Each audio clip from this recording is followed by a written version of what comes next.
Class 8 lesson 6 the sea activity 8A এখানে একটা story লিখতে বলা হয়েছে। Write a story in about 80 words using the following hints. তো এখানে পয়েন্টগুলো দেওয়া আছে। The king proud of his power, বলা আছে একজন রাজা তার ক্ষমতার ব্যাপারে ভীষণ অহংকারী। Tells he can control everything on earth, তিনি বলছেন যে তিনি সব কিছুকেই নিয়ন্ত্রণ করতে পারেন এই পৃথিবীর। Takes his courtiers to the seashore, তিনি নিয়ে যাচ্ছেন তার প্রজাদেরকে সমুদ্র তীরে।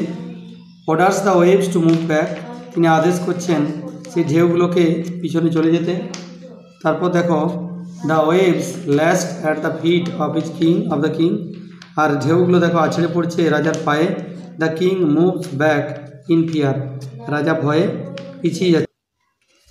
তো এখানে যে স্টোরিটা দেখো লিখেছি, এ প্রাউড কিং, একজন অহংকারী রাজা।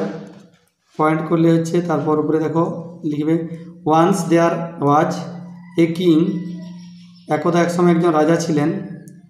হি was very proud of his power, তিনি তার ক্ষমতার ব্যাপারে ভীষণ অহংকারী ছিলেন। হি উড টেল দ্যাট, তিনি বলতেন যে he could control everything on আর্থ, যে তিনি পৃথিবীর সমস্ত কিছুর উপর নিয়ন্ত্রণ করতে পারেন।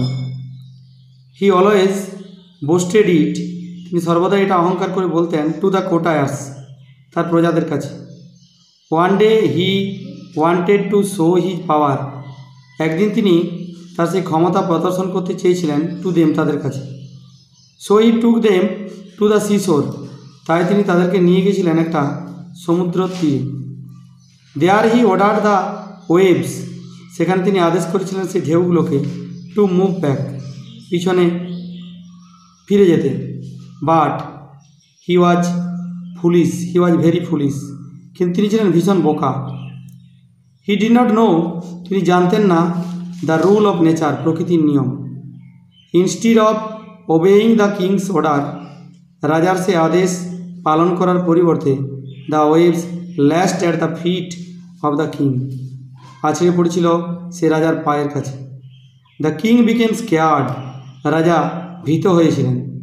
And moved back in fear, এবং ভয়ে পিছনে চলে গিয়েছিলেন। মোরাল লিখবে তোমরা, nobody can alter the rule of nature, কেউ কখনো প্রকৃতির নিয়মকে পরিবর্তন করতে পারে না।